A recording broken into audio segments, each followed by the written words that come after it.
Bonjour tout le monde, bienvenue à un nouvel épisode de podcast. Comme vous le savez, au début, on les met sur YouTube. Pourquoi? Parce que je suis maintenant monétisé avec YouTube. Ah wow, ben Ouais, félicitations, Simon. je suis content.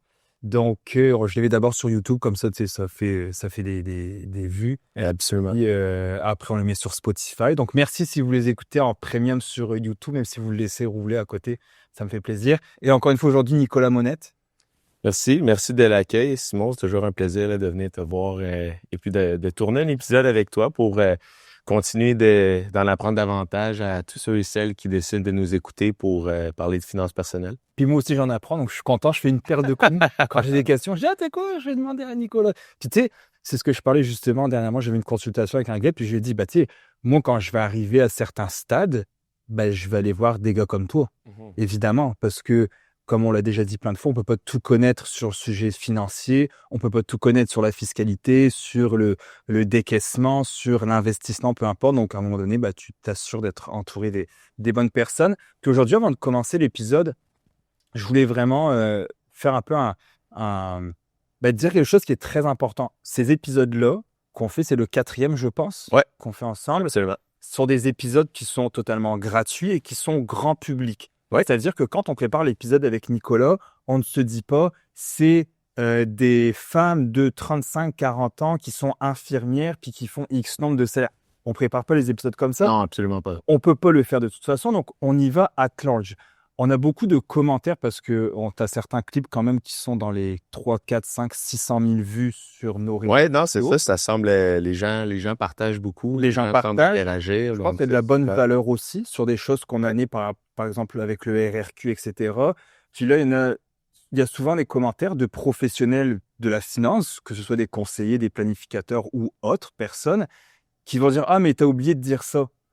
Puis je leur réponds souvent, c'est peut-être dans la suite de l'épisode, c'est peut-être dans un épisode précédent ou suivant, ou c'est peut-être juste qu'on n'est pas entré dans trop de détails. Ouais. Ce qu'on dit dans des épisodes grand public, c'est pas pour que vous puissiez prendre des décisions sur le vif, puis dire ah oui, ok, je vais faire ça, je vais me prendre telle assurance ou je vais aller faire tel placement, je vais dire ça à mon conseiller. C'est pour qu'on puisse peut-être semer une graine dans la tête des gens et qu'ils aient une certaine pensée critique et de se dire ah, et si j'allais creuser en profondeur, si j'appelais mon conseiller en sécurité financière, mon planif, et si je lui posais des questions par rapport à ça, et non de se dire oh, je vais lâcher mon conseiller en sécurité financière ou ah non, je vais investir dans telle chose. Ça n'a jamais été le but, c'est pas le but. Donc, s'il vous plaît, prenez le temps d'écouter, de poser vos questions, puis après d'aller voir un professionnel avec ça. Mais ce qu'on dit là, vraiment, c'est grand public. Puis je voulais insister là-dessus parce que je te l'avais demandé la fois passée, le nombre d'années d'études que tu avais fait, que ce soit pour ton CPA, ton MBA, ta maîtrise en fiscalité. Tu pourras même t'enseignes en plus. Oui, absolument. Bon, il y a des trucs que tu vas omettre. Et en plus, j'ai dit ça à une fille qui m'a écrit pour dire ah bah je parlais du REEE où je disais que je suis impliqué dans un autre podcast puis je parle du REE, donc je dis un petit peu les grandes lignes. Puis quelqu'un m'a dit tu aurais pu dire que si tu ne le prends pas si tu fais pas d'études postsecondaires, tu ne peux pas prendre les subventions gouvernementales. Exact. Puis là j'ai dit oui, sauf que je ne récite pas un exposé oral. Je suis en train de discuter avec un gars qui me pose des questions et qui parfois, comme moi, tu me coupes parce que hey, j'ai une question, donc tu perds le fil. Dans ce même podcast-là, je parlais d'obligation et d'action et j'étais dans la lune, comme on peut l'être des fois. Et au lieu de dire action, j'ai dit obligation. Là, il y a des gens qui t'ont repris. Oui, donc puis, avec raison, mais sur le clip, je l'ai corrigé, j'ai marqué, j'ai fait un petit trait, puis j'ai marqué que je voulais dire que c'était pas le bon mot.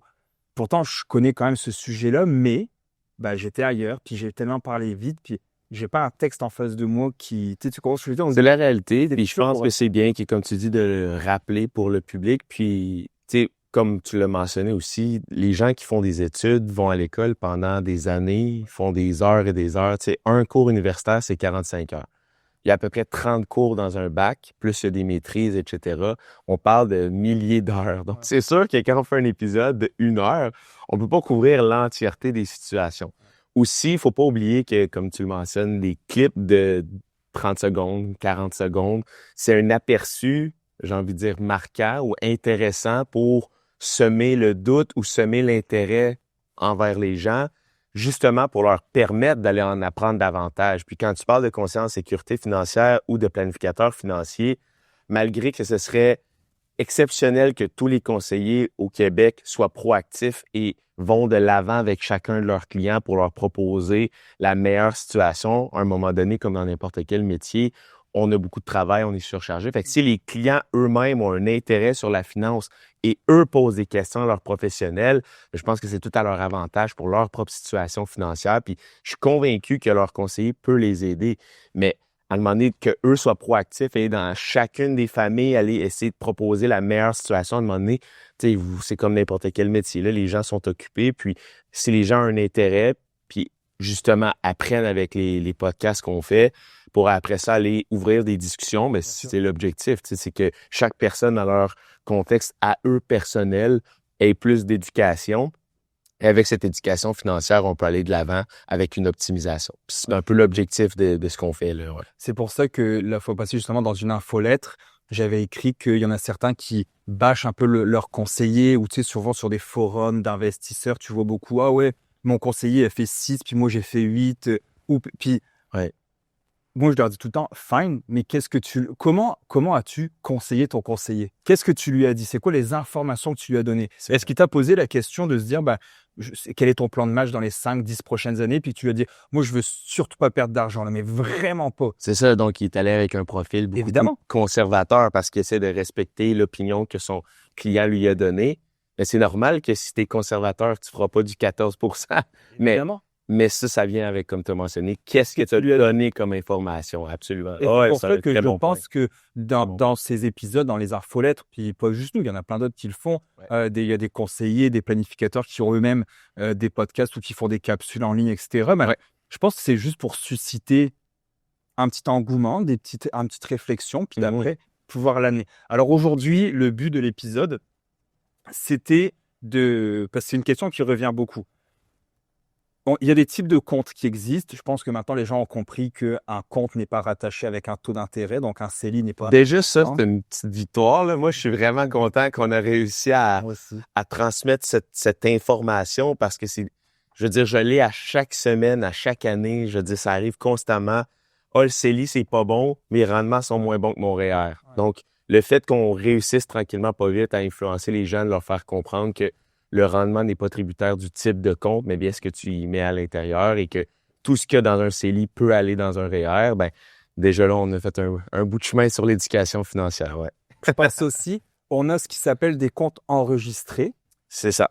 Donc, dans le fond, il y en a 4. Le CELI, le REER, le non enregistré, c'est ça, c'est un compte qui n'est pas enregistré. Il y a le CELIAP et il y a le REEE. Exactement. Ces comptes enregistrés-là, c'est-à-dire qu'ils offrent un avantage fiscal, on va dire, ou qu'il y a quelque chose qui est rattaché. C'est un effort de l'État, exactement. Le fait qu'ils sont enregistrés, c'est parce que c'est l'État qui a mis à la disposition ce type de compte-là. Et dans chacun de ces véhicules, tout l'accroissement qui s'y fait annuellement n'est pas imposable l'année de son accroissement. Donc, par exemple, tu fais du rendement dans le REER, tu n'as pas d'impôt à payer sur le rendement du REER. On connaît les règles que lorsqu'un REER est décaissé, là, ça devient un revenu imposable. Mais il y a plusieurs véhicules, comme on le discute souvent, on l'appelle comme ça. Donc, différents comptes avec des objectifs différents, d'autres avec des horizons plus court terme, d'autres plus long terme. Mais le fait qu'il y a justement ces comptes qu'on appelle enregistrés, c'est qu'il n'y a pas d'imposition lorsque le gain est réalisé dans l'année. Donc, c'est ça la différence. Tu sais, il y a des gens qui vont écrire souvent, moi, je mets rien dans mon REER parce que je veux rien donner au gouvernement. Mais techniquement, le REER, il n'est pas au gouvernement. Non, absolument pas. Ça t'appartient à toi. Oui. C'est juste que le gouvernement, comme tu dis, il a fait un geste, on peut dire ça comme ça? C'est un effort pour permettre aux gens de prendre une retraite. Des fois, là, on essaie de comprendre l'horizon, on regarde peut-être pas si loin derrière, mais quand on réfléchit, le concept de retraite, ça fait pas longtemps que ça existe. Il y a 100 ans, est-ce que les gens prenaient une retraite? Les gens probablement vivaient jusqu'à un certain âge, puis lorsqu'ils arrêtaient de travailler, c'est parce qu'ils étaient en fin de vie. Les gens ne vivaient pas jusqu'à 60, 70, 80, 90 ans. Donc, les gens mouraient plus jeunes. Donc, l'idée d'épargner pour qu'à un moment de notre vie, on puisse arrêter de travailler, mais vivre sur cette épargne, c'est quand même nouveau comme concept. Donc, le gouvernement a décidé de mettre des efforts, comme le REER, comme le CELI, comme le CELIAP, qui sont quand même des véhicules récents. Le CELI, on est dans les débuts, et c'est ça, c'est le début des années 2000. C'est pas quelque chose qui existe depuis belle lurette. On a dit 2021-2022, là, ça fait pas... Ah ben, ouais, exactement. C'est juste après la fin de la pandémie qu'ils ont mis en place ce régime-là. Puis, tu sais, ça a pris du temps aussi avant que les comptes soient ouverts, que les différentes institutions financières s'ajustent Ouais, c'est vrai. pour créer les Il y a comptes. des qui l'offraient pas pendant que d'autres... Exact, c'est ça. Fait que, tu sais, ça a été quand même long avant que le produit soit vraiment marché. Donc, c'est tous des éléments de nouveauté, donc des efforts de l'État pour permettre aux gens d'avoir plus de pouvoir d'achat. C'est ça l'objectif. Donc, en gros, dans les 4, mettons, je te fais des petites interrogations rapides. Ouais. Peux-tu me dire en quelques phrases le REER, mettons, pour qui, pourquoi, puis la question que je vais poser à toi, Nicolas Monette, CPA, MBA, fiscaliste, Ouais. prof en fiscalité, Ouais. conseiller en sécurité financière. Ouais. Est-ce que le REER est une arnaque? Ben non, pas du tout. Tu sais, tous les véhicules d'épargne qui sont fournis par l'État, ce n'est pas des arnaques. Je comprends que les gens... Et pas pour le gouvernement. Ben non, Okay. pas du tout. Non, parce que les gens disent ça souvent. C'est qui lui travaille pour le gouvernement? Donc, le REER n'est pas une arnaque. Non, puis le REER, honnêtement, c'est quelque chose de super intéressant pour les gens qui ont un revenu imposable plus élevé. Donc, par exemple, on est en plein milieu de notre carrière, on a un revenu imposable qui fait en sorte qu'on est dans des paliers d'impôts plus élevés. Je pense qu'on a parlé à plusieurs reprises des paliers d'impôts. Sur les progressifs. Donc, exactement. Donc, plus on a un revenu imposable qui est élevé, plus on est en mesure de justement avoir une déduction intéressante lorsqu'on cotise au REER, puisque comment le REER fonctionne, je vais mettre des chiffres aléatoires, encore une fois. Je fais 150 000 de revenus imposables, je cotise 20 000 au REER. Qu'arrive-t-il? Ben, je suis considéré avoir un revenu imposable à 130 000. C'est donc dire que je ne paye pas l'impôt entre 130 et 150, qui est à des paliers d'imposition plus élevés. Donc, c'est un gain concret de cette valeur d'impôt que j'aurais dû à payer immédiatement si je n'avais pas cotisé au REER. On accumule des sommes durant la vie active dans le REER, justement, à l'abri de l'impôt. Et lorsqu'on arrive à un plus vieil âge, donc souvent à la retraite, on décaisse ces sommes-là qui redeviennent des revenus imposables. Et le gain d'efficience fiscale qu'on peut y faire, c'est si je retire mes REER lorsque je vais faire 50 000 de revenus imposables, par exemple, parce que je retire 50 000 de REER, versus quand j'ai cotisé à 150, bien, en plus d'avoir cumulé du capital à l'abri de l'impôt pendant toutes ces années, qui m'a permis d'avoir un plus gros capital, j'ai une efficience fiscale immédiate parce que j'ai cotisé lorsque j'étais à des paliers d'impôt pas loin d'environ 47-50 %, tandis que si j'ai un revenu imposable à 50 000, je suis pas mal plus à du 26-30 %. Donc, j'ai un gain d'efficience fiscale immédiat d'avoir cotisé lorsque j'avais un gros revenu versus de le sortir lorsque j'avais un petit revenu. Donc, c'est pour qui? J'ai envie de dire que c'est pour tout le monde, sauf peut-être les entrepreneurs qui ont une société par action, donc qui sont incorporés. On en reparlera un petit peu plus tard dans l'épisode. Là. Ouais. Puis, est-ce qu'on peut dire quand même qu'en règle générale, plus tu fais un gros salaire, mieux tu es à cotiser dans ton REER quand même, versus quelqu'un qui fait, je sais pas, un 40 000, 50 000. C'est ça. En règle générale, toujours. J'ai envie de dire que la meilleure façon d'évaluer quel est le meilleur véhicule enregistré à cotiser, c'est de regarder tout d'abord ton revenu, ta capacité d'épargne et ta situation financière. Donc, pas financière, mais familiale, pardon. Donc, est-ce que tu es déjà propriétaire ou pas propriétaire? Est-ce que tu as des enfants ou tu n'as pas d'enfants? Donc, il faut vraiment évaluer chacune de ces paramètres avant d'établir, bon, mais parfait, cette année, ton pouvoir d'épargne est de 5 000 ou 8 000 ou peu importe le montant, bien, on décide en fonction de ce pouvoir d'épargne où l'investir selon ta situation familiale et es-tu déjà propriétaire ou non? Parce qu'on va en parler brièvement, mais le CELIAP, vraiment, c'est un véhicule très puissant. Donc, si on n'est pas propriétaire, d'y cotiser, ça peut valoir la peine. Ben justement, on peut passer tout de suite au CELIAP, vu que ben oui. Ça en est un des 4 comptes enregistrés. Donc, CELIAP, qui est pareil, pour qui, pourquoi, c'est pas pour tout le monde. Oui. Puisqu'il faut ne pas être propriétaire depuis X nombre d'années. C'est ça. Donc, les règles du jeu du CELIAP sont considérées comme être les mêmes que le RAP, donc le régime d'accès à la propriété qui est par l'entremise du REER. Notez bien qu'on peut faire les deux. Donc, quelqu'un peut utiliser le CELIAP et le RAP sur la même propriété. Ce qui est quand même important, c'est la réalité où est-ce que le CELIAP ou le RAP peut être contaminé par notre conjointe si l'autre personne avec qui on est propriétaire d'une résidence. Donc, il faut faire attention, il faut connaître les règles, il faut vraiment discuter avec ces professionnels des finances à savoir est-ce qu'on est admissible ou non admissible. Parce que ce serait vraiment dommage d'y cotiser en espérant par la suite l'utiliser, puis que le gouvernement nous dise vous n'étiez pas admissible étant donné que votre conjoint était déjà propriétaire. Bref, il faut vraiment juste s'assurer que les règles sont respectées. Mais dans ce cas-là, si on n'est pas propriétaire d'une résidence, ni nous, ni notre conjoint depuis les 4 dernières années, on est admissible à cotiser au CELIAP. Le CELIAP, fait important, on ne peut y cotiser plus que 8 000 $ par année. Donc, si par exemple, on est en 2025, j'ouvre un CELIAP cette année, je peux mettre 8 000 $ dans le compte. Si j'ai pas l'argent présentement et je n'y mets 0 $, ce 8 000 est reporté à l'année subséquente. Donc, par exemple, on arrive en 2026, je vais maintenant être en mesure de mettre un nouveau 8 000 $ pour l'année 2026 et 8 000 $ pour l'année 2025. Donc là, j'ai maintenant accès à y cotiser 16 000 $. Par contre, ça ne continue pas comme ça indéfiniment. Donc, si on n'y met rien durant l'année et on arrive en 2027, on reste encore une fois uniquement avec un espace disponible de 16 000. Donc, on a perdu notre droit de cotisation de 2025. Donc, c'est des faits importants, c'est des règles spécifiques sur, bon, mais si on ouvre un compte, on y cotise quand et c'est quand la meilleure façon de l'optimiser. Mais toutefois, c'est ça. Donc, il y a des limites de cotisation. On parle d'un 40 000 à vie. Est-ce qu'on va l'augmenter? Qui sait? Encore une fois, on n'est pas le gouvernement, donc on ne sait pas jusqu'où ça va se rendre. Mais cet effort a été mis en place pour aider les plus jeunes à accéder à leur première propriété, étant donné qu'il y a eu une croissance fulgurante quand même là, du marché immobilier depuis la pandémie. Donc, ça coûte très cher. Et il y a les fameuses règles ABD, ATD, qui sont les règles de financement. Donc, il y a des règles spécifiques par les prêteurs, donc les prêteurs hypothécaires, pour permettre une hypothèque. Il y a des règles financières qui disent, ben, est-ce qu'on peut te prêter de l'argent ou non? Je pense pas que tu as déjà traité de ces questions dans un autre podcast, mais ça peut être intéressant pour les gens d'aller vérifier. On a beau avoir une mise de fonds, on a beau avoir un certain salaire, si on a d'autres dettes, si on a d'autres éléments qui viennent contaminer notre capacité d'emprunt, les institutions financières ne vont pas nous prêter plus qu'un certain montant d'argent pour acheter une propriété. Mais la réalité, c'est que là, les propriétés sont rendues plus chères que ces montants-là qu'on peut emprunter. Donc, ça nous nécessite plus de mise de fonds pour se rendre à la valeur des maisons, d'où le pourquoi ils veulent permettre le CELIAP pour accumuler des grosses sommes en mise de fonds pour aider les gens à acheter.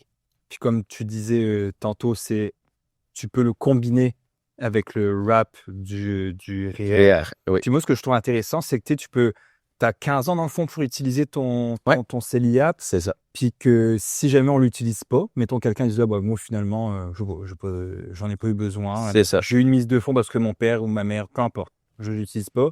Ce que je trouve intéressant, c'est qu'il peut être transféré en REER, puis c'est ça. sans impact, tu sais, dans le sens exact. sur ton... Puis la logique est la suivante, c'est que lorsqu'on cotise au CELIAP, le plus grand avantage, c'est que lorsqu'on va acheter la propriété, on n'a pas besoin de rembourser le capital comme le RAP, par exemple. Non, on cotise au régime, on obtient une déduction fiscale comme le REER, mais si on l'utilise pour acheter une propriété, on n'a pas à rembourser quoi que ce soit. Donc, on a obtenu une déduction, on a cumulé de la valeur libre d'impôt sur ce capital-là et ça nous a aidé à acheter une maison. Si on n'achète pas, ben le gouvernement s'est dit, bon, mais parfait, on l'ajoute à ton REER, ça ne prend pas d'espace de cotisation supplémentaire, il n'y a pas de conséquences immédiates, mais vu que ça devient un REER, si tu retires l'argent de là, ben là, tu vas avoir un revenu imposable étant donné que tu as eu droit à la déduction au départ. Fait que ça revient avec la même logique. Je pense que c'est très normal. Puis comme tu dis, donc REER, on a parlé du REER, on a parlé du CELIAP, on dit que le CELI, c'est un mix de REER, CELI. Donc le CELI, maintenant, ça c'est pas une arnaque par contre, ça. Non. CELI, j'aime bien. Donc CELI, pour qui, pourquoi? Oui, ben comment? Assurément, moi j'ai envie de dire que le CELI, c'est pour tout le monde. Donc, peu importe est-ce que tu vas le remplir au complet ou est-ce que tu vas en mettre ailleurs, d'ouvrir un CELI pour chacun des individus qui sont âgés de plus de 18 ans, je pense que ça a une super belle utilité, étant donné que c'est le fameux concept du in et out. Donc, tu y cotises de l'argent, tu peux investir ces sommes en bourse ou dans différents véhicules différents, des fonds communs, des ETF, peu importe, des FNB. Tu peux mettre l'argent où tu le désires presque à 100%. Il y a quand même certaines règles limitatives, là. Mais bref, tu peux mettre ça dans énormément de possibilités. tous les rendements qui vont être générés par le CELI ne seront pas imposables. Donc, c'est vraiment le nom du CELI, compte d'épargne libre d'impôt. T'as-tu vu que la dernière étude là, qui est sortie il y a un mois peut-être, là, qui disait que 40%, entre 40 et 47% des gens qui avaient un CELI, leur argent n'est pas placé? Là, j'ai vu ça? J'ai pas vu la statistique, mais c'est absolument... Ben, moi, je l'ai déjà vu beaucoup dans ma pratique, là, que des gens ont de l'argent dans le CELI, puis là, ils se demandent pourquoi ça génère pas de rendement, mais c'est parce qu'il n'est pas investi. Ouais. Donc, eux ont mis leur effort à « j'ai ouvert le compte, j'ai mis de l'argent dedans », mais ils n'ont pas eu l'accompagnement qui suit de dire « bon, mais une fois que l'argent est dans le compte, où on met l'argent? » Ils ont comme arrêté cette étape-là à cet endroit, donc n'ont rien généré, ou presque, parce que l'argent n'était pas investi. Donc oui, définitivement, c'est quand même un certain enjeu là, de dire que les gens n'ont pas utilisé le véhicule à bon escient ou pas à 100%. Donc, la stat besoin complète. d'accompagnement un peu. Oui, oui. La stat complète, c'est 60% des Canadiens ont un CELI. OK. Et sur ces 60%-là, eh bien, il y en a 40 à 47% que leur argent n'est pas placé.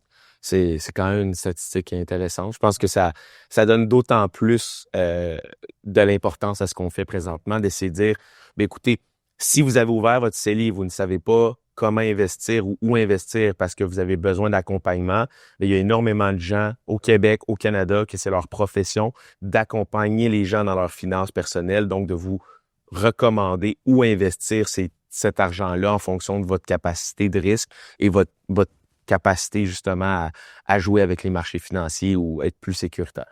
Ouais, moi je dirais, au pire, va à ta banque puis demande un rendez-vous. C'est ça, ou, exactement. juste La banque au ou moins. n'importe qui avec qui vous êtes accompagné. Et ensuite, est-ce que tu avais fini pour le CELI? Ben, le CELI, pour en reparler brièvement, c'est depuis 2009, comme tu l'as mentionné. Veuillez, s'il vous plaît, toujours regarder vos droits de cotisation. Donc, ça n'a pas été toujours stable dans le temps depuis sa création. Des années avec un petit peu plus de droits de cotisation, des fois moins. Là, On a eu d'ailleurs 11 000, je pense. c'est ça, exact. Il y a eu comme un petit ajustement. Donc, là, présentement, si vous aviez 18 ans en 2009, aujourd'hui, en 2025, vous avez droit de cotiser 102 000 dans un CELI. Souvent, les gens se posent la question, est-ce que j'ai droit d'atteindre un plafond de 102 000 ou est-ce que c'est vraiment les droits de cotisation? Donc, la réponse à ça, c'est vous pouvez mettre de votre compte bancaire ou votre compte chèque dans un CELI jusqu'à 102 000 Tout ce qui sera généré par la suite, c'est du bonbon, c'est l'objectif, c'est le but, c'est d'accumuler plus de capital. Donc, c'est pas « faut que j'arrête à 102 000, je vais être bloqué à ça ». Non, non, c'est ce que vous avez le droit d'injecter dans le compte. Après, si vous faites énormément de croissance, bien, tant mieux pour vous, vous avez réussi à l'investir intelligemment. Et si vous retirez par la suite cet argent-là, vous maintenez les droits de cotisation de ce que vous allez avoir créé comme espace en vertu de vos rendements. Mais tu vois, tu as fait une vidéo qu'on avait coupée, qu'il y a quelqu'un, hier ou avant-hier, qui a écrit justement cotisation avec plein de points d'interrogation. Il ne comprenait pas parce que Ouais.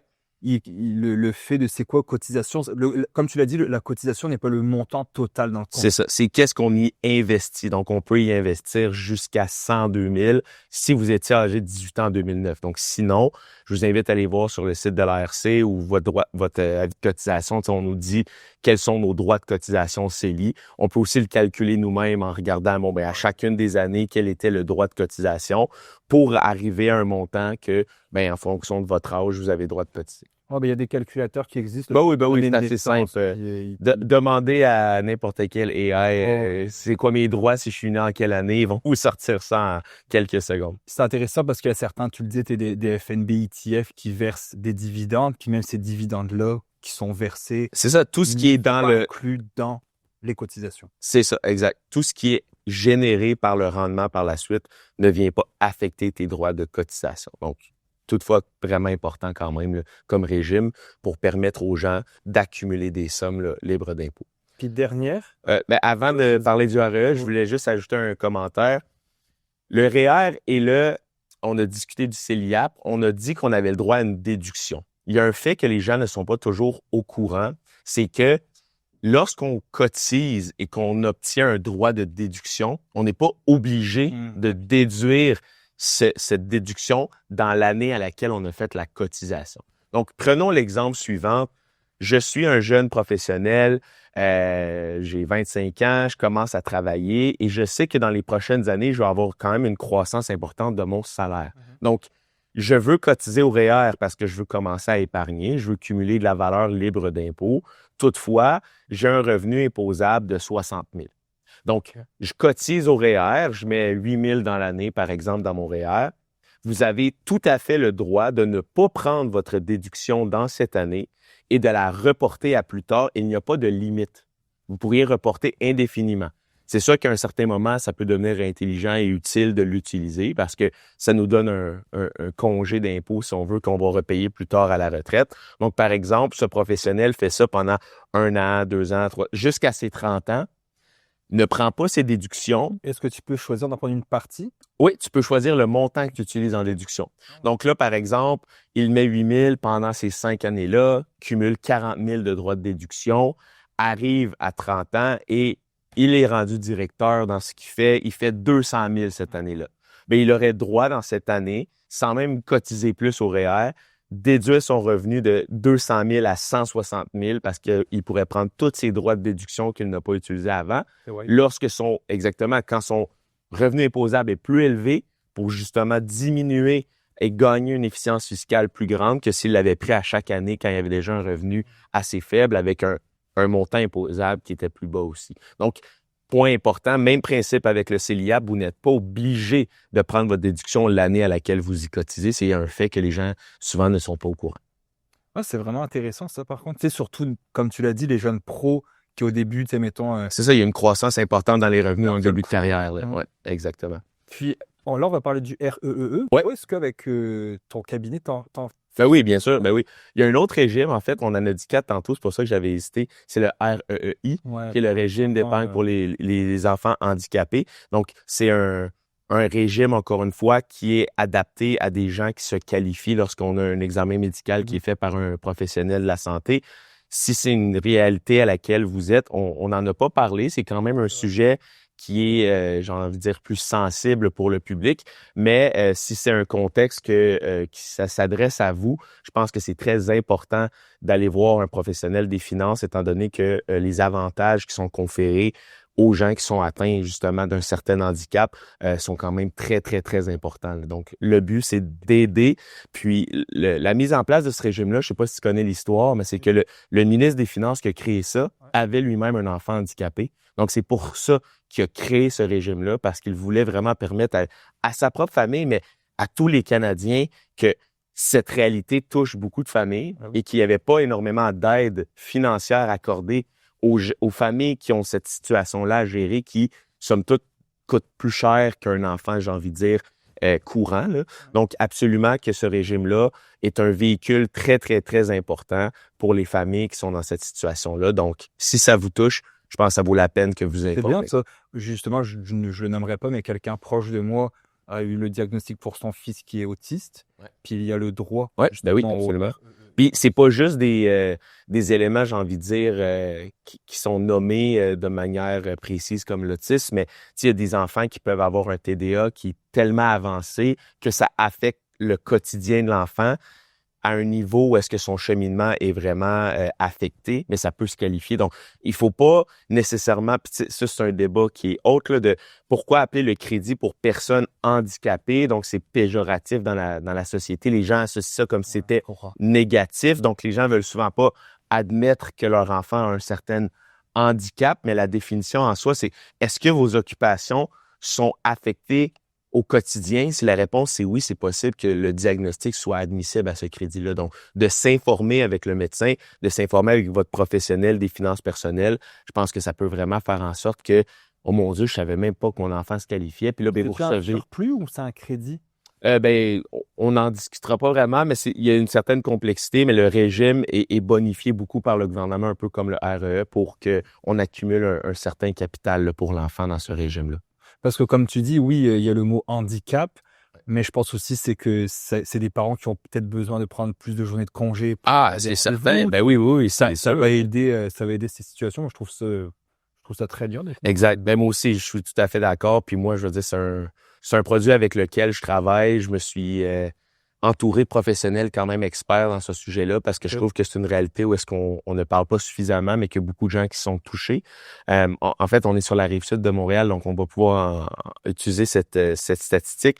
L'endroit au Québec où est-ce qu'il y a le plus de personnes atteintes d'un handicap, c'est sur la rive sud de Montréal. Pour quelle raison? Je ne sais pas ce que dans notre eau ici, ou je ne sais pas, mais en soi, c'est une région où est-ce que c'est extrêmement présent. Donc, j'ai l'opportunité d'aider beaucoup de familles là, dans ces contextes-là. Et donc, je pense que d'en parler, c'est quand même un point important. Écoute, ouais, merci. Puis ça, tu vois, je suis pas sûr de cette information-là, mais la personne en question essaie d'ouvrir un REEI autogéré et il n'était pas capable OK. de le faire. Mais ça peut dépendre des institutions, ça peut dépendre. Parce que oui, il y a beaucoup de règles, puis il y a beaucoup d'éléments qu'il faut avoir, le diagnostic qui est approuvé du médecin, qui est intégré pour l'ouverture du compte, etc. Mais non, bref, c'est un autre. Tu fais des RE, d'ailleurs, c'est pour ça que je te... Quand oui, absolument. Je disais, est-ce que tu fais vraiment, c'est plus Ouais. fiscal, REER, CELI, mais si tu me dis ça... Absolument. Donc, tous les types de comptes, je veux dire, on n'a pas parlé non plus des CRI, qui est un compte de retraite immobilisé, par exemple. Donc, vous avez un employeur avec qui vous avez cotisé, vous changez d'emploi, vous avez l'opportunité de gérer vous-même votre fonds de retraite. Ben, tu sais, ça aussi, on ouvre de tout, là, comme n'importe quelle institution. Mais pour revenir maintenant au REEE, qui est le sujet avec lequel on était rendu, c'est le régime le plus performant qui est disponible aux gens dans les véhicules enregistrés. Il y a le CELI App, mais encore une fois, il faut ne pas être propriétaire. Donc, ça, c'est une idée. Comme on mentionnait tout à l'heure, regardez votre situation familiale. Est-ce qu'on est propriétaire ou non? Si la réponse, c'est non, premier réflexe, je pense que CELI App, c'est un véhicule très important à cotiser. Ensuite, avons-nous des enfants? Donc, le REE peut être créé à la naissance d'un enfant. Donc, c'est comme ça que ça fonctionne. Et c'est par enfant. Donc, il peut avoir, vous avez 4 enfants, 4 REE. Donc, c'est un véhicule qui est utile pour aider, donc le terme le dit, régime d'épargne enregistré d'études, donc pour aider les enfants à atteindre les études postsecondaires. Donc, le terme postsecondaire s'est énormément élargi dans les dernières années. Donc, on est vraiment rendu avec toute étude à l'extérieur du secondaire. Donc, tout titre professionnel, toute technique, tout DEP. Donc, il y a beaucoup de trucs qui entrent pour justement permettre à tout enfant qui un jour décide d'aller à une étude postsecondaire, bien, ce régime-là pourrait être utilisé à bon escient. Ensuite, autre point important à mentionner, 2 types de comptes peuvent être créés. Donc, des comptes individuels par enfant ou des comptes familiaux. Pourquoi c'est important? C'est que comment le véhicule fonctionne, la personne qui cotise à ce compte-là, lorsque l'enfant sera à un certain âge, donc après le secondaire, pourra, s'il le souhaite, reprendre ses cotisations. Donc, pas les rendements générés, pas les subventions gouvernementales, mais bien ses cotisations investies, pourra reprendre ces cotisations-là. Si on crée un compte unitaire, donc un compte individuel, seule une personne peut cotiser au compte, tandis que si c'est un compte familial, bien, plusieurs individus peuvent cotiser. Il faut comme faire le suivi de qui a mis combien si on veut les retirer. Donc, par exemple, le parent, donc tant homme, femme ou peu importe, 2 hommes, 2 femmes. Ensuite, les grands-parents ou des amis ou des parrains, marraines ou peu importe qui peuvent ingérer des sommes pour aider ces enfants-là si c'est un compte familial. Donc, c'est une distinction là, lorsqu'on fait l'ouverture du compte. Puis, une fois que ça c'est fait, bien, les éléments importants à comprendre... Donc, un grand-parent, mettons, pourrait, dans un régime familial, dire, tu sais, mettons... Je donne 1 000 $ à l'enfant. Mais je veux le récupérer. Il pourrait le récupérer plus tard parce que c'est lui qui a mis le droit de cotisation. Puis toi, tu gardes la trace de qui a donné quoi, mettons? Ce serait l'objectif à la fin lorsqu'on fait les retraits de si on veut pas qu'il y ait de chicane, qui a droit à combien. Mais absolument que, j'ai envie de dire, ce que je vois de manière courante, c'est si quelqu'un fait le choix de donner, c'est qu'ils veulent le donner à l'enfant, donc il n'y a pas nécessairement l'objectif de le reprendre, mais en soi, c'est ce que les règles du jeu disent. Point important maintenant, il y a un maximum de cotisation de 2 500 $ par année, par enfant, dans le régime d'épargne études. Ce droit-là, maximisé, c'est pour obtenir des subventions. Donc, on peut cotiser plus que 2 500 parce qu'en réalité, le montant complet qu'on peut investir pour un enfant, c'est 50 000. Donc, quelqu'un qui est très fortuné, son enfant prend naissance, pourrait la semaine suivante, ouvrir un REE puis mettre 50 000 dedans. En fait, c'est la situation qui serait la plus avantageuse parce qu'avec le temps d'intérêt composé, il avait calculé quelqu'un qui met 2500 avec les subventions à chaque année ou quelqu'un qui dit moi je mets 50 000 d'un coup puis j'ai pas de subvention ou presque. C'est ça. Dépendamment à combien les rendements on évalue et tout, on pourrait faire des démonstrations, mais quelqu'un pourrait faire ce choix-là. Pour les gens qui veulent obtenir les subventions de l'État, c'est un maximum de 2 500 $ par année pour obtenir le 750 $ de subvention. Puis par enfant, donc même si tu es dans un régime familial, avec 3-4 enfants, c'est 2500 exact. par enfant. Ou, si tu veux, tu peux ouvrir 4 REE, donc un par enfant individuel, et c'est 2500, encore une fois, pour obtenir le maximum de subventions pour chacun des enfants. Puis y a-tu quelque chose de mieux ou pas? Mettons, quelqu'un qui a 2 enfants, qui sait qu'il va avoir une famille, est-ce qu'il dit, je vais commencer direct avec un individuel ou familial, c'est le mieux? Il n'y a pas de distinction. Donc, honnêtement, c'est vraiment juste pour permettre des latitudes au niveau des choix familiaux, mais il n'y a pas de distinction entre l'un et l'autre. Ce sera les mêmes subventions gouvernementales. Ça va être les mêmes subventions. Il n'y a vraiment aucune différence vraiment par rapport à ça.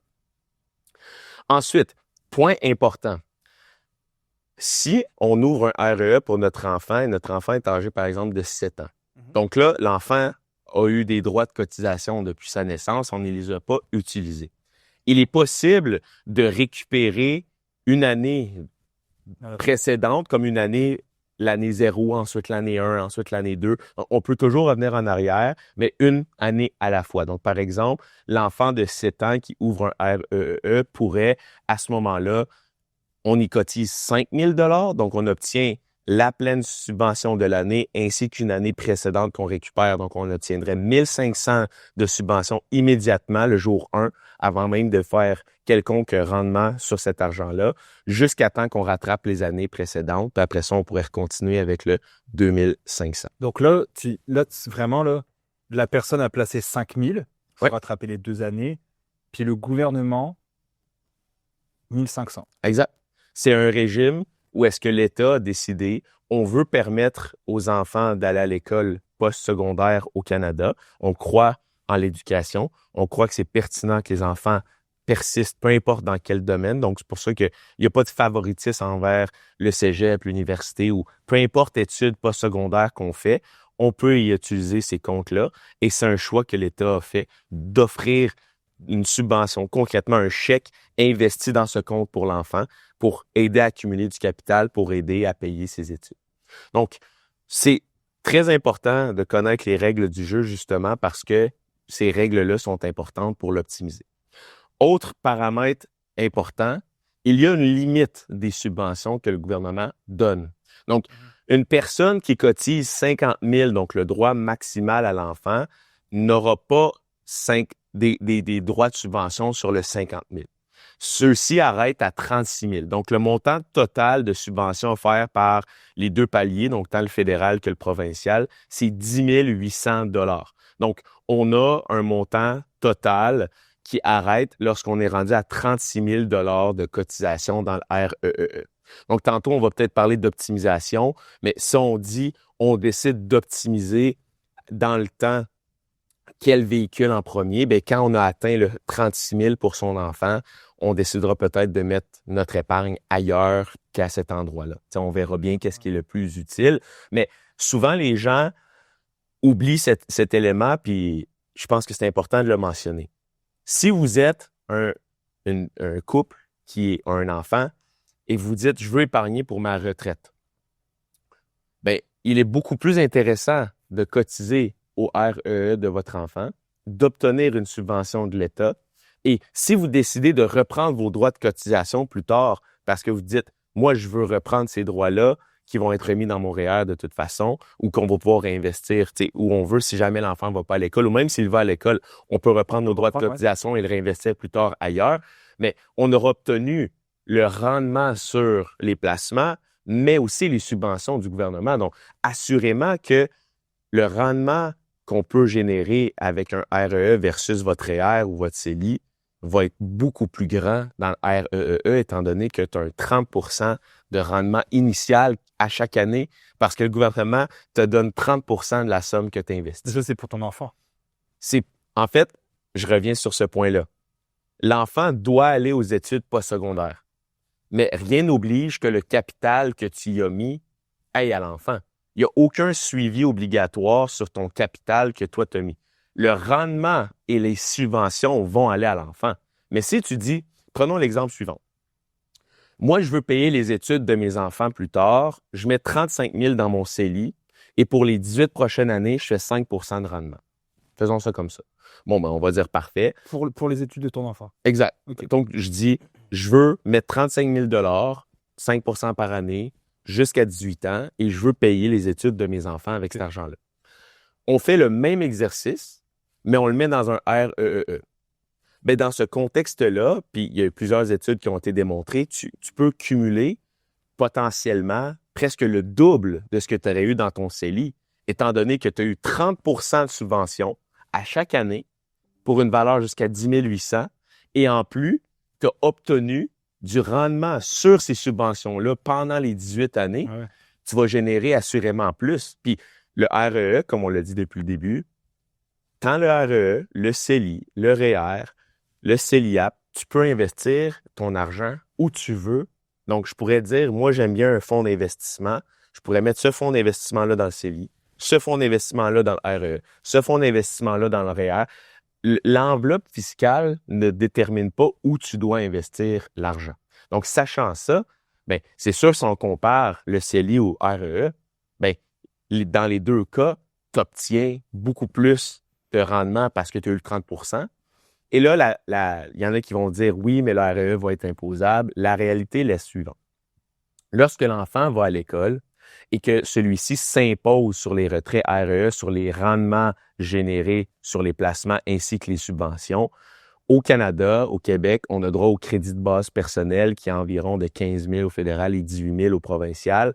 Mais si une personne gagne en deçà de ce revenu-là, aucun impôt n'est à payer. On s'entend? Donc, si vous dites, bon, mais parfait, mon enfant est aux études postsecondaires pour les 2-3 prochaines années et vous lui retirez des sommes de ce régime d'épargne-études à chacune des années pour l'aider avec son école, donc les rendements et les subventions, bien, faites simplement retirer en deçà de 15 000 $ par année et l'enfant pourra bénéficier de la totalité de l'argent sans ne payer un sou d'impôt comme si ça avait été dans le CELI. Donc, je pense qu'on vient de briser le mythe sur ça, là. Ça revient tellement souvent. J'ai essayé de faire un retour complet. C'est littéralement le meilleur véhicule. Donc, même si vous dites « je veux épargner pour ma retraite », ben c'est pas une mauvaise idée parce que si vous vouliez ultimement aider vos enfants à l'école, que vous le mettiez dans le REER ou dans le CELI, cet argent-là, ça vous aurait coûté plus cher que de le mettre dans le REE pour le même objectif de cotiser pour votre retraite et d'aider votre enfant à aller à l'école. Parce que souvent, on me soutenait sur Instagram, sur un commentaire du REE, on me soutenait que si l'enfant n'allait pas à l'école, donc j'ouvre un REE, je passe de l'argent, mon enfant décide de ne pas aller à l'école après le secondaire, que je perdais tout. Je dis, mais non. C'est uniquement les subventions, exactement. Parce que et toi, tout ce que tu as mis, le parent ou peu importe le grand-parent, le tuteur, on va dire, qui a placé de l'argent, cet argent-là, il est à toi techniquement. Oui, c'est un droit de cotisation que tu récupères. Vu qu'admettons, moi, je suis le père, j'ai placé, on va dire n'importe quoi, j'ai placé 15 000 dans le REE de mon enfant, puis que je décide de le reprendre, ce 15 000. Ce 15 000, moi, il a déjà été imposé quand je l'ai mis dans le REE. C'est ça. Donc, c'est pas imposable de reprendre le droit de cotisation. J'ai placé 15 000 qui avait été après impôt. C'est ça. Je le retire, je le mets après impôt. Et mettons, je le mets dans mon REER, là, je vais avoir un crédit par la suite, mettons. Ben, en fait, peu importe où tu mets ton argent, c'est comme si tu récupérais l'argent, tu le remettais dans ton compte chèque. La seule affaire, c'est qu'il va y avoir de l'impôt à payer sur les rendements si jamais l'enfant ne va pas à l'école. Donc, mais pas pour moi, le parent. Ben, ça dépend. Si lui ne va pas à l'école, ce serait le parent. Parce que, tu sais, l'enfant ne serait pas imposé si jamais il ne va jamais à l'école. Mais il faudrait rembourser les subventions à l'État. Donc, si on a eu le 10 800, il faudrait redonner le 10 800. Mais, tu sais, la réalité, c'est que je comprends que les gens disent « Ah, il y a un élément punitif potentiel, donc j'y touche pas. » Mais comment vous pouvez prédire vous-même que votre enfant va vouloir ou non aller à une étude postsecondaire dans 18 ans? Personne ne peut le savoir d'avance. Je pense que ça vaut la peine de prendre le risque, cotiser au régime et on arrivera bien avec les situations quand l'enfant sera rendu là. Puis, l'enfant n'a pas besoin d'aller aux études postsecondaires le jour qu'il finit le secondaire. Il peut se chercher un peu, voyager, travailler, faire plusieurs trucs. On garde l'ARE ouvert. Il y a quand même des règles, là, donc ça peut pas être ouvert indéfiniment. Mais peut-être que 3 ans après, il va dire, bon, je vais aller faire un DEP. Parfait. Là, tu peux décaisser le RE. Fait qu'on peut pas prédire ce que nos enfants vont vouloir faire, mais je pense que c'est tout à notre avantage parce que les mathématiques financières le démontrent. Il n'y a aucun régime plus bonifiant que le RE, donc on va l'utiliser. C'est intéressant, c'est Nicolas, ce que tu dis. J'ai bien aimé ça, que c'est pas parce qu'à 16-17 ans, il se dit « Ah ben non, finalement, j'irai pas au secondaire, puis je vais me prendre une petite job », qu'à 23 ans, il va pas se réveiller puis dire hey, j'aimerais ça devenir plombier, tu sais quoi, je vais aller faire un DEP en Exact. ou électro, mais peu importe. Exact, parce qu'on a une passion qui se développe, parce qu'on est plus autonome, plus mature. Tu sais, à 16-17 ans, on est encore un enfant. Là. Je veux dire, on n'est pas autonome, on n'a pas encore tout développé, tout essayé. C'est normal que ça puisse prendre du temps. Donc, plusieurs personnes vont aller au cégep parce qu'ils ne savent pas nécessairement ce qu'ils veulent faire, ou ils vont aller faire une technique, ou comme tu dis, peut-être vont aller travailler un peu, vont essayer de découvrir la vie, puis ils vont vouloir faire une étude spécialisée par la suite, mais c'est à ça que sert le RE, puis on va pouvoir le décaisser à ce moment-là. Moi, j'aime bien. C'est une très bonne idée aussi de le dire aux parents. Ben, c'est Pierre Maxime qui le dit dans son livre, un peu ce que tu disais. Mets pas ton enfant en échec scolaire tout de suite, qui finira pas son C'est ça, c'est ça. T'sais, encourage-le, mais c'est ça.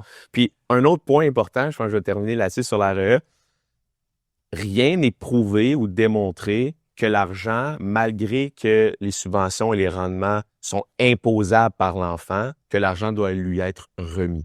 Ah, enfin, je refais. Donc, malgré le fait que c'est l'enfant qui doit s'imposer sur les subventions et les rendements, l'argent ne doit pas obligatoirement lui être remis. Donc, quelqu'un qui dit « Moi, j'ai envie d'optimiser ma situation financière, mais moi, on ne m'a pas payé mes études, donc je ne veux pas nécessairement la payer à mes enfants. » Rien ne démontre que vous devez donner l'argent à l'enfant, malgré que c'est l'enfant qui s'impose. Si vous faites les choses correctement, comme on l'a discuté, tu sais des retraits en deçà du crédit de base personnel, donc l'enfant ne paye pas d'impôts, mais l'argent ne doit pas être remis à l'enfant. Il n'y a rien qui dicte qu'il faut payer des frais scolaires. Il faut simplement envoyer au gouvernement, voici une lettre d'inscription à une étude postsecondaire, ce qui donne le droit de décaisser. Mais si vous voulez l'utiliser, vous, pour vous enrichir votre situation financière personnelle, ben c'est une réalité en soi. Je pense que les valeurs des gens, beaucoup au Québec, au Canada, c'est j'ai mis des enfants au monde, ils veulent aller à l'école, je veux aider pour payer à mes enfants. Donc, que ça soit de l'aide pour payer les frais scolaires, que ça soit, ils veulent aller étudier dans une autre ville, donc je veux payer leur appartement, ou ils ont besoin d'un véhicule pour se rendre à leur université parce qu'ils sont à l'extérieur de la ville, je veux leur acheter une auto. L'argent ne doit pas avoir de suivi sur les dépenses engagées pour l'école. Donc, ça donne énormément de latitude aux gens d'en faire ce qu'ils trouvent qui est pertinent pour leur famille. Donc, encore une fois, c'est d'autant plus utile d'avoir le RE parce qu'il n'est pas obligatoire de payer des frais scolaires avec cet argent-là. Ah, c'est très... Ouais, c'est ça qu'on avait dit, il s'avait beaucoup élargi au niveau du... Exactement. Il faut simplement prouver que l'enfant est inscrit à des études postsecondaires. C'est le seul critère. Donc, petit reminder pour les comptes, on a quand même fait un petit peu là-dessus, plus que prévu, c'est pas grave. J'ai maintenant une situation financière avantageuse, j'ai fait mes devoirs. Moi, mon CELI est à la... Tu vois, on arrive 2026, ça va être 109 000. Tantôt, on a dit 102 000 puisqu'on est encore en 2025. On peut rajouter un 7 000, 109 000 pour 2026 si vous avez eu 18 ans en 2009. Ouais. Mon CELI est maximisé, mon REER est maximisé, mes enfants sont grands, les RE aussi. J'ai tout maximisé. Qu'est-ce que je fais maintenant? Est-ce qu'il y a moyen de sauver encore de l'impôt? Est-ce qu'il y a moyen d'être encore plus fiscalement parlant, d'ouvrir un autre compte? Ou est-ce que c'est ma seule option est le compte non enregistré? C'est une question large, là? Ouais. Je vais te Mais laisser, comme on discutait, je pense qu'il y a beaucoup de situations qui peuvent varier en fonction de ce que vous êtes un entrepreneur, qu'une société par action, donc que vous avez incorporé votre pratique. Donc ça, c'est un sujet qu'on pourrait faire distinctement juste pour les entrepreneurs. Mais oui, quand on a tout utilisé les régimes possibles, comme j'ai discuté, malgré le fait que le REE ne comprenne pas de subventions après 36 000, ben on a le droit de mettre jusqu'à 50 000 par enfant. Donc, ce 14 000 de plus, on pourrait le mettre à chacun des enfants pour être à l'abri de l'impôt. Si tous les régimes sont maximisés, donc le REER, encore une fois, on n'a pas discuté des règles du jeu, mais c'est 18 % du revenu d'emploi par année malgré le fait, ça dépend si vous avez un régime avec l'employeur qui vient ajuster, là, mais bref, si vous avez à chaque année... 30 000, ça dépend. C'est ça, il y a un plafond à peu près à 30 000. Donc, si on a tout maximisé, puis on continue à chaque année de le maximiser, puis on a encore de l'argent épargné, c'est là qu'on entre dans le produit qu'on appelle régime non enregistré. Donc, on peut investir des sommes à la bourse, des CPG, peu importe le véhicule que vous décidez, mais pas dans un abri gouvernemental, donc pas dans un abri fiscal. Et les rendements générés sur ces placements-là vont devoir être imposables annuellement. Tu sais, c'est un truc qui arrive, par exemple, une vraie situation qui arrive. Je suis jeune, j'ai, peu importe, entre 20 et 30 ans, puis j'ai un héritage qui tombe. Là, ça remplit, j'ai pas assez d'espace CELI, j'ai pas assez d'espace REER. Je fais quoi avec ça? C'est drôle que tu en parles parce que j'ai eu cette situation-là qui m'est arrivée il y a quelques semaines, donc pour un client.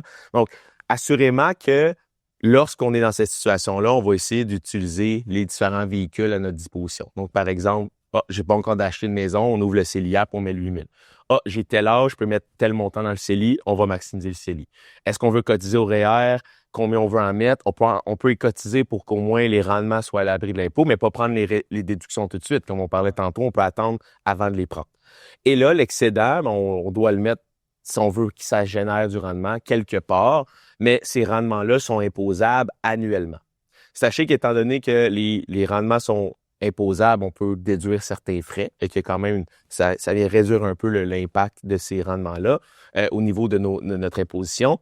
Mais il y a aussi toute la fiscalité qui vient rentrer encore plus en ligne de compte. Donc, par exemple, les revenus d'intérêt sont imposés d'une certaine manière. Les revenus de dividendes sont imposés d'une certaine façon et le gain en capital également.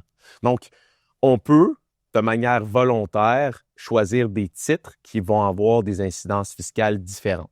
Fait que si on sait qu'on est, par exemple, dans du non enregistré, on pourrait venir dire, je veux pas m'imposer annuellement sur les gains étant donné que je suis dans une situation où est-ce que X, Y, Z, j'ai un revenu imposable important.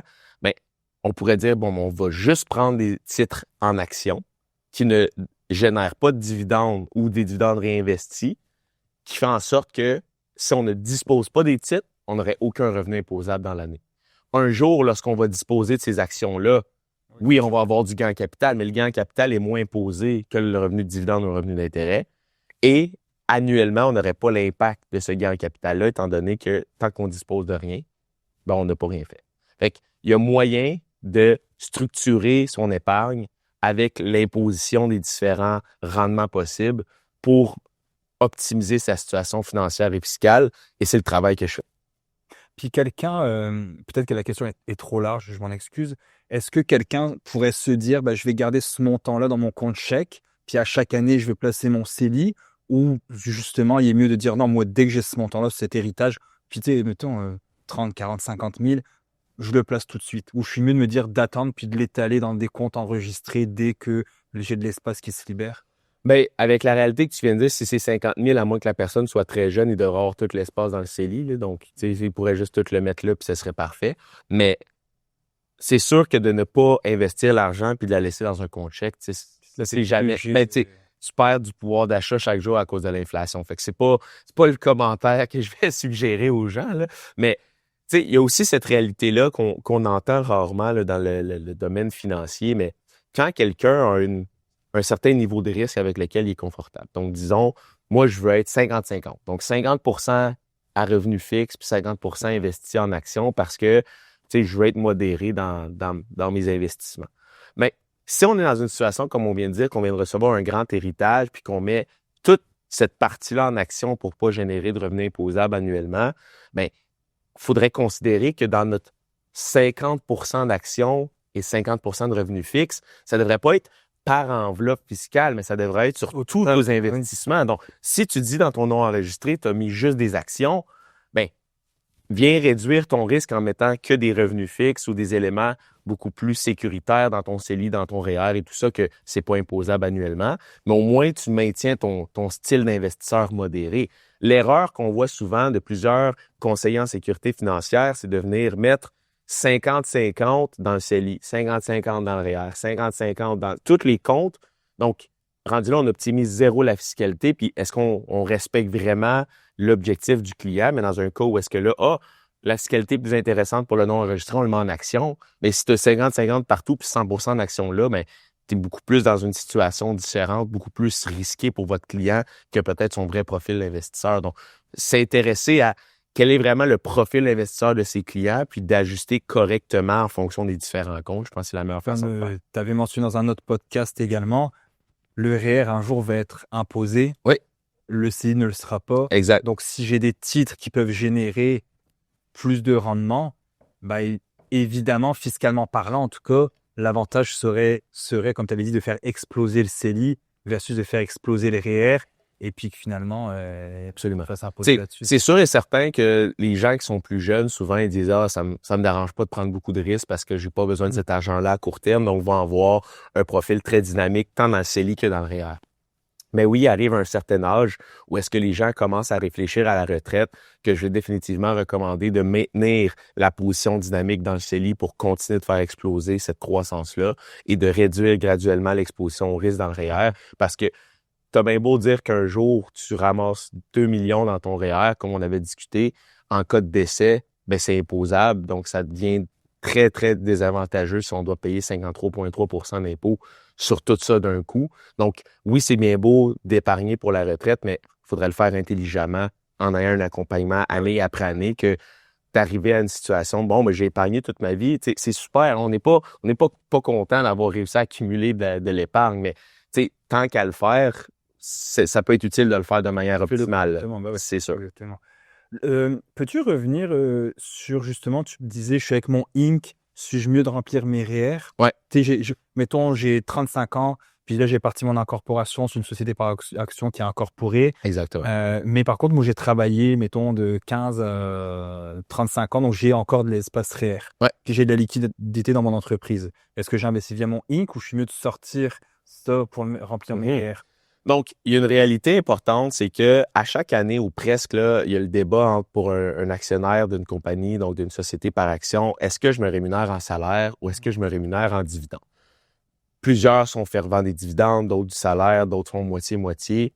Ce que je dis toujours, c'est qu'il ne faut pas oublier que si vous cotisez un salaire, ben oui, vous payez des cotisations sociales, donc ça va vous coûter plus cher immédiatement, mais par exemple que vous êtes une femme et vous tombez enceinte, ben vous allez avoir droit à la RQAP. Exactement, la RQAP pour avoir un congé de maternité, ou vous voulez cotiser au RRQ pour avoir droit à ça plus tard, parce qu'il faut pas oublier, si vous êtes propriétaire d'entreprise et vous ne cotisez pas aucunement au salaire, donc vous versez uniquement un dividende, ben vous n'aurez pas droit au RRQ à la retraite, à part si vous, comme tu as mentionné, tu as été salarié avant, là, mais c'est quand même un coût qu'on décide volontairement de ne pas faire maintenant, mais que plus tard, on n'aura pas. Donc, il faut quand même être conscient de ça. Lorsqu'on est rémunéré sous forme de salaire ou sous forme de dividende, on s'impose individuellement après l'argent soit imposé dans la compagnie. Donc, ça, c'est la réalité de comment un actionnaire ou un propriétaire d'entreprise se rémunère. Puis dividende, ils mettent à fois 1,5 quand tu verses le dividende? C'est pas 1,5, ça dépend si c'est dividende majoré ou du dividende non déterminé. Donc, il y a deux types de dividendes, dépendamment des comptes fiscaux. Là, j'épargne la poutine fiscale, c'est quand même complexe, là, comment ça fonctionne dans une société par action. Mais en soi, la question est la suivante. Est-ce que je me retire plus de dividendes que ce que j'ai besoin de mon train de vie pour épargner au personnel et le mettre dans le REER, ou est-ce que je la laisse dans la compagnie? La bonne réponse pour ça dépend toujours du train de vie. Donc, quelqu'un qui a un train de vie de 150 000 par année se sort ça pour vivre et là se demande, je veux épargner pour la retraite.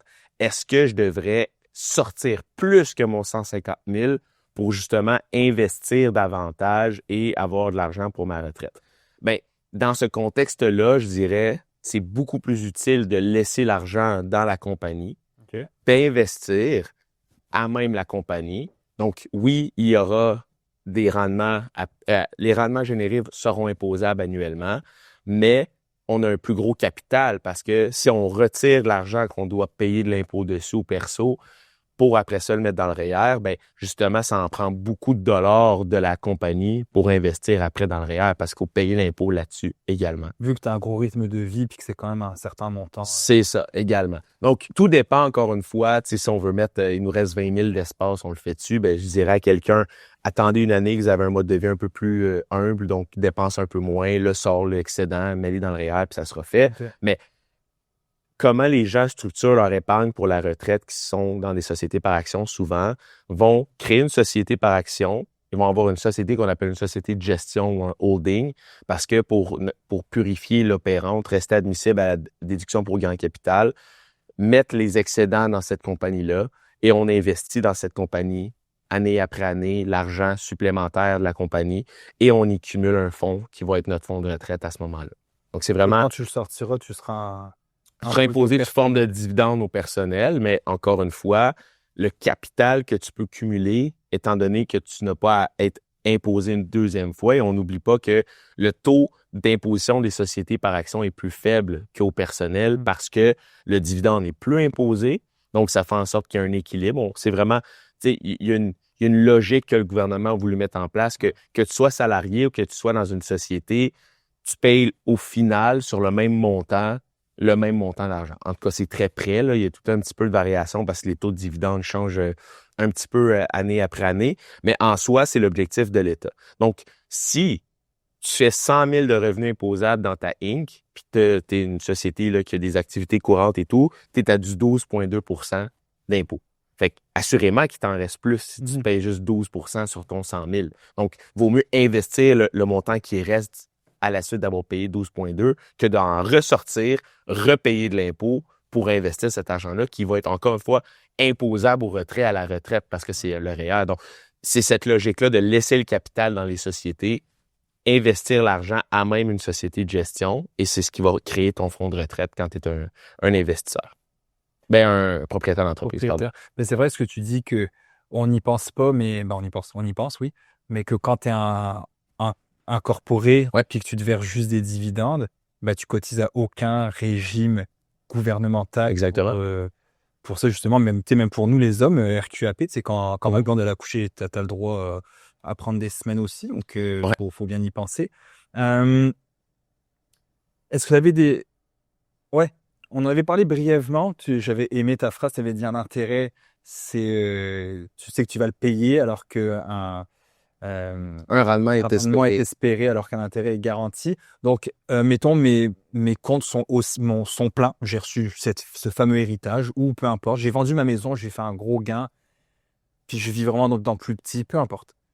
Est-ce que il me reste de l'argent? J'ai une hypothèque encore. Puis j'ai le droit de mettre plus d'argent sur mon hypothèque parce que avec peu importe la banque, je peux mettre un surplus.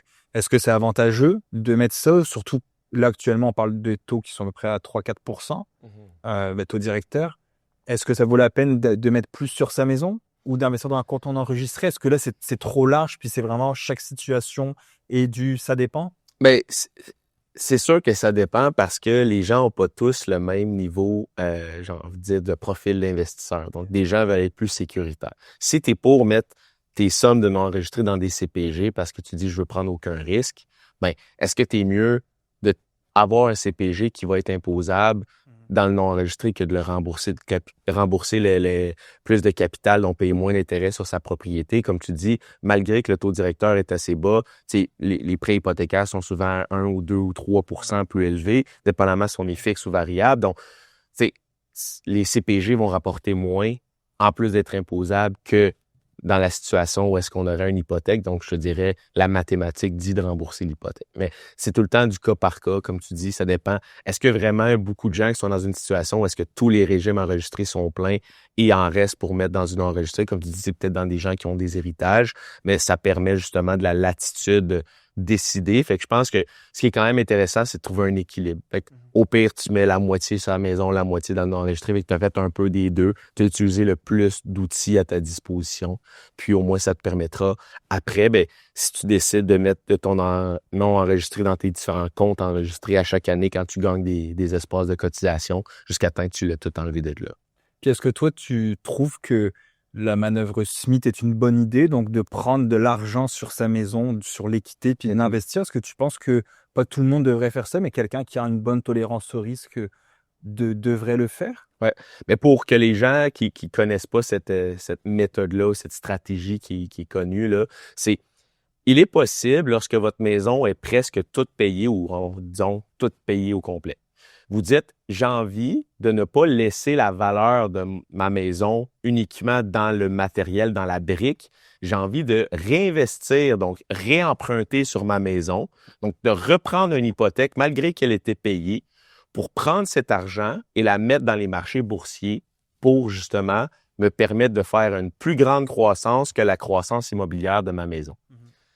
Notez bien que pour faire cette stratégie, vous ne pouvez pas mettre l'argent dans des comptes enregistrés si vous voulez déduire les intérêts. Donc, tu ne peux pas venir dire, je remplis mon REER. C'est ça. Tu ne pourrais pas remplir le REER ou le CELI. C'est vraiment dans des comptes non enregistrés. Donc, ce que ça permet, c'est qu'on déduit les intérêts de l'emprunt sur notre résidence personnelle pour investir l'argent et justement faire des rendements plus élevés que ce qu'on fait comme croissance immobilière si on croit en les marchés boursiers. Ouais. Donc, il faut y croire, il faut avoir une tolérance au risque. On reprend une dette sur sa maison, donc il faut être confortable avec ça. Et aussi le principe de la MAPA, donc la mise à part de l'argent, qui est un concept important. Donc, si c'est un sujet que vous ne connaissez pas, je pense que c'est important de s'y informer avant.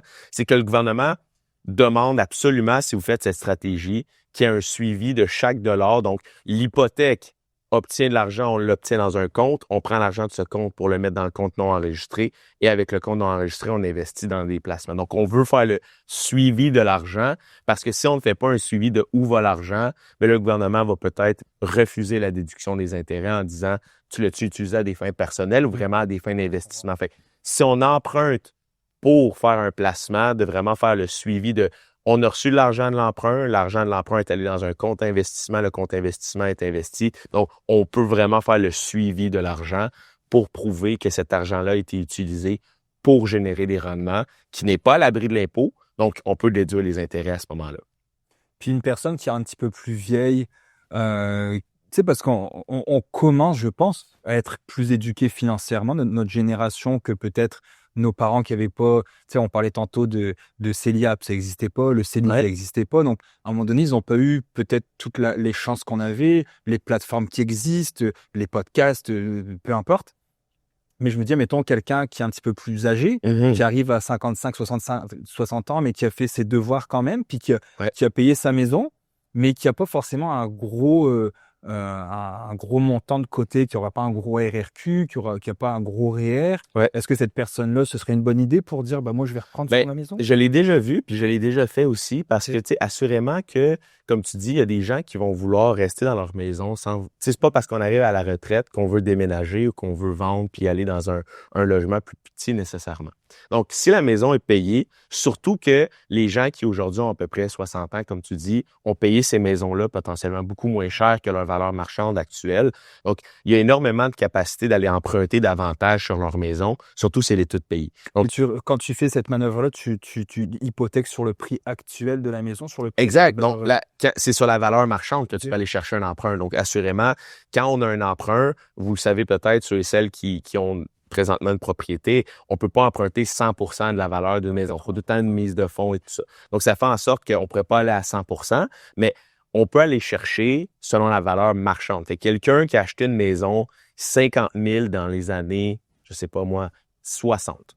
Puis là, aujourd'hui, on est rendu en 2025, cette maison-là vaut 1 million ou 800 000, peu importe, pourrait aller emprunter 80% du 800 000 malgré qu'il a payé 50 000 pour. Donc, très intéressant d'aller récupérer cet argent, l'investir comme tu le mentionnes, mais aussi utiliser cet argent-là pour potentiellement profiter de la vie à la retraite. Comme tu dis, si la personne n'a pas tant de liquidité pour sa retraite, mais a payé toute sa maison, à la place de vendre la maison tout simplement pour avoir de l'argent, il est possible d'emprunter sur sa maison pour, après ça, avoir un mode de vie à la retraite.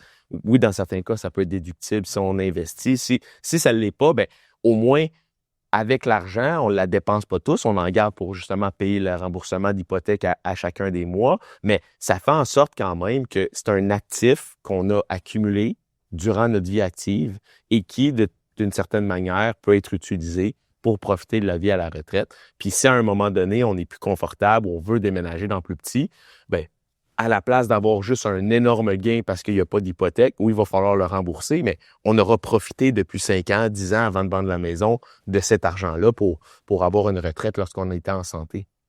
Ah, puis après, quand tu la vends, bah, t'as le prix de ta maison. C'est ça, exact. Moins tu rembourses la partie. Tu sais, on n'a pas besoin d'emprunter 80 là, tu sais, je veux dire, quelqu'un peut juste prendre un 200 000, Ouais. puis la maison, tu sais, oui, au lieu d'être libre d'hypothèque, il y a un 200 000, mais ce 200 000-là, on l'utilise pour justement faire ce que les gens ont envie de faire à la retraite. Puis c'est un peu ça aussi, tu sais, c'est une épargne forcée, une maison, tu sais, on la paye, on vit dedans, il y a beaucoup de dépenses, mais une fois qu'elle est payée, est-ce qu'on veut vraiment garder l'argent dans la brique ou on veut l'utiliser? Tu sais, il y a ça aussi qu'il faut être conscient, là. Est-ce que tu avais d'autres choses que tu voulais qu'on discute, Nicolas? Ben, c'est certain qu'on pourrait peut-être faire un épisode sur potentiellement, tu sais, les stratégies utiles pour les propriétaires d'entreprises, donc les gens qui sont incorporés. Je sais que tu as eu un invité qui parlait de l'assurance vie participative, donc des fois on parle du concept de infinite banking, donc vraiment s'auto-financer. Ben, c'est des stratégies utiles pour les gens qui sont propriétaires d'entreprises pour défiscaliser la société de gestion. C'est un concept que les gens commence un peu plus à connaître, mais qui est encore méconnu, qui est une stratégie importante si les gens veulent maximiser leur valeur de leur patrimoine pour leurs héritiers, parce que, ben, en tout cas, on le sait peut-être pas tous, je m'en allais dire on le sait tous, mais si la société de gestion a de l'argent dedans qui est à la retraite pour monsieur, madame, ben, s'il décède, ben, la valeur de cette compagnie-là, c'est un peu comme le REER, tu sais, c'est tout imposé au moment du décès. Donc, ça peut créer des grosses ballons d'impôts en cas de décès. Donc, comment défiscaliser cette valeur-là, qui est, oui, leur fonds de retraite qui décaisse un petit peu à chaque année, comme n'importe qui décaisserait du REER. Mais si on a 1 million, 2 millions là-dedans, puis on décède, ben, ça fait une grosse facture d'impôt à payer. Donc, comment optimiser le patrimoine d'une famille? Ben, il y a des stratégies pour ça. Fait que c'est sûr que c'est des concepts plus poussés qui est pas pour monsieur, madame, tout le monde. Mais tu sais, si on fait un épisode qui est nommé pour les propriétaires d'entreprise, ben, j'imagine que ce sera des propriétaires d'entreprise qui vont l'écouter. Fait qu'ils vont se sentir, tu sais, on va peut-être mieux viser la clientèle pour ce type d'épisode. Mais oui, ça pourrait être intéressant, étant donné que c'est plus on a parlé de sujets qui couvrent un peu tout le monde, mais d'aller dans des sujets plus spécifiques, là, j'ai aucun problème à le faire également. Parfait. Bah, merci, Nicolas. Si vous avez des questions, n'hésitez pas aussi en commentaire pour les prochains épisodes. Et puis, je vous souhaite à tous une belle journée. Merci, Nicolas, encore d'être venu et de nous avoir aussi bien donné toute cette information. Ça fait plaisir. Puis encore une fois, je pense que tu le fais toujours, mais mes coordonnées vont être disponibles. Oui. Donc, les gens qui vont vouloir me contacter pour des questions individuelles, n'hésitez pas. J'en ai plusieurs quand même qui m'ont contacté depuis qu'on a commencé à faire ça. C'est super le fun. Donc, ça me fait toujours plaisir d'obtenir les commentaires des gens. Puis, je pense qu'il y a beaucoup de gens qui apprécient. Tu sais, on a fait le commentaire au départ qu'il y a tout le temps des gens mécontents et tout, mais je pense que le jeu en vaut la chandelle, la quantité de gens qui nous envoient des commentaires positifs puis qui sont reconnaissants qu'on fournit de l'éducation gratuitement. Donc, tu sais, d'une certaine manière, les concepts qu'on a parlé là, j'enseigne ça à mon cours en planification financière à l'université. On éduque les gens du contenu de qualité universitaire présentement. Ils font le choix volontaire de l'écouter en nous écoutant, mais quand même, c'est de la bonne éducation pour eux. Donc, en tout cas, j'ai beaucoup de commentaires que les gens sont contents de ce que tu fais. Puis justement, que tu as parlé avec le REE, REEI, etc., les coordonnées de Nicolas vont être là. Donc, si vous avez des questions, comme tu disais, des fois, il y a beaucoup d'aspects qui sont du cas par cas, on va se le dire. Absolument. Donc, Nicolas, tes coordonnées vont être là. Et puis, merci à tous et bonne journée, gang. Merci.